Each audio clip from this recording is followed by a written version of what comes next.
Olá, hoje a gente vai mergulhar no Evangelho de Lucas. É uma narrativa, assim, super rica, né? E a nossa ideia é explorar os eventos, claro, mas também o jeito particular de Lucas contar essa história. Tentar sacar o que torna essa visão única. Exato.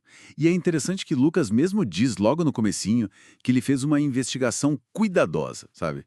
Para apresentar um relato ordenado, para dar certeza sobre as coisas ensinadas. Então, tem um propósito claro ali, né? Mistura história, teologia, Uhum. Endereçado a Teófilo, mas para todo mundo, no fim. isso. E dá para notar um cuidado com a sequência, com o contexto histórico, bem detalhista. Legal. Então, vamos começar por ali mesmo, pelos primeiros capítulos? O que me chama a atenção logo de cara, assim, são os personagens das primeiras cenas, tirando Jesus, claro, Isabel, Zacarias, né, Maria, Simeão, Ana. Pois é. E os pastores, os primeiros a saberem do nascimento, parece que tem um foco em gente comum, sabe?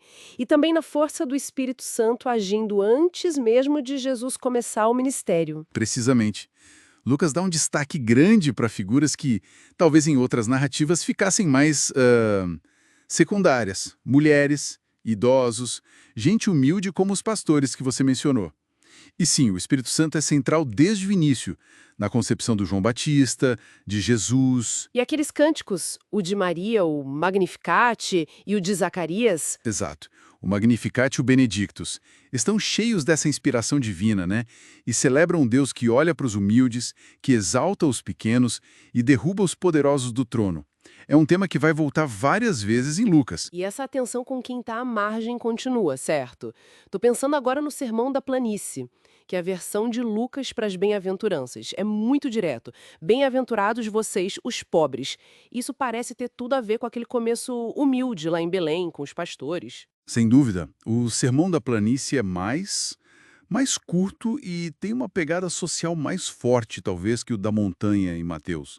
As bênçãos são diretas, para os pobres, para os que têm fome, para os que choram agora. E tem os ais correspondentes para os ricos, para os que estão satisfeitos. E logo depois vem aquele mandamento radical, né? Amar os inimigos. Isso.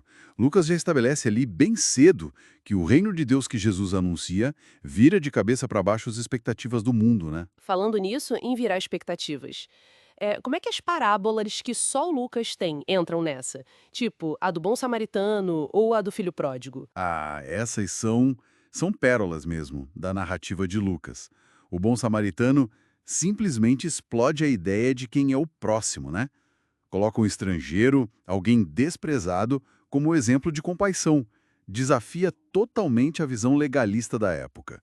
E o filho pródigo. Bom, o capítulo 15 inteiro, na verdade, com a ovelha perdida, a moeda perdida e aí sim o filho pródigo.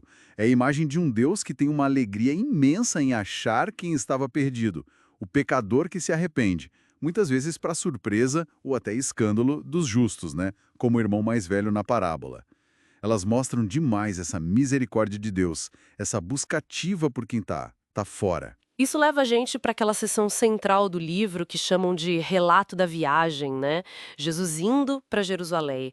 Parece que muito ensino importante acontece nesse caminho. Sim, sim. A partir do capítulo 9, mais ou menos, Lucas organiza a história como essa longa viagem de Jesus para Jerusalém. É o lugar do destino final dele: paixão, morte e ressurreição. E essa viagem física vira um espelho da jornada do discipulado, entende? Entendo. É ali na estrada que Jesus ensina sobre o preço de seguir ele, sobre como orar o Pai Nosso está ali, sobre o perigo da riqueza, como no caso do jovem rico, e depois o contraste com o Zaqueu, e conta outras parábolas-chave. A viagem em si vira uma metáfora do caminho da fé. E aí, claro, essa jornada termina em Jerusalém, com a paixão. Tem algum detalhe ali na paixão que seja bem específico de Lucas? Tem sim, Lucas tem uns toques únicos. A preocupação de Jesus com os discípulos na última ceia, sabe?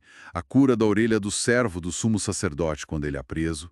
O julgamento diante de Herodes Antipas, que os outros evangelhos não trazem. Verdade. E claro, as palavras de Jesus na cruz são muito marcantes em Lucas. O perdão, Pai, perdoa-lhes. A promessa para o ladrão arrependido, hoje você vai estar comigo no paraíso. E a entrega final, Pai, nas tuas mãos entrego o meu espírito. Mostra uma calma, um cumprimento de propósito até o último segundo. E depois da ressurreição, Lucas também tem uns relatos bem especiais, né? Sim, a história dos discípulos no caminho de Emaús é exclusiva de Lucas e é fantástica. Jesus anda com eles, explica as escrituras sobre ele mesmo, mas ele só cai a ficha na hora de partir o pão. Isso reforça muito a ideia de que a compreensão vem pela palavra e pela comunhão, pela partilha. Faz sentido. E depois, quando ele aparece para os 11 em Jerusalém, Lucas faz questão de mostrar a realidade física da ressurreição. Ele come com eles. E aí reforça a missão, serem testemunhas e que seriam capacitados pelo Espírito Santo que ele ia mandar.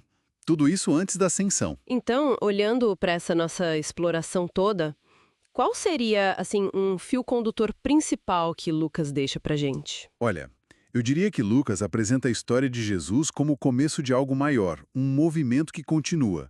É a história do Salvador de todos, o universal. A mensagem de salvação dele, que é levada adiante pelo Espírito Santo, é para todo mundo mesmo. Judeu, não judeu, rico, pobre, homem, mulher, mas com esse olhar especial para os que a sociedade deixava de lado, né? E a jornada de Jesus para Jerusalém é um modelo para a nossa jornada de fé,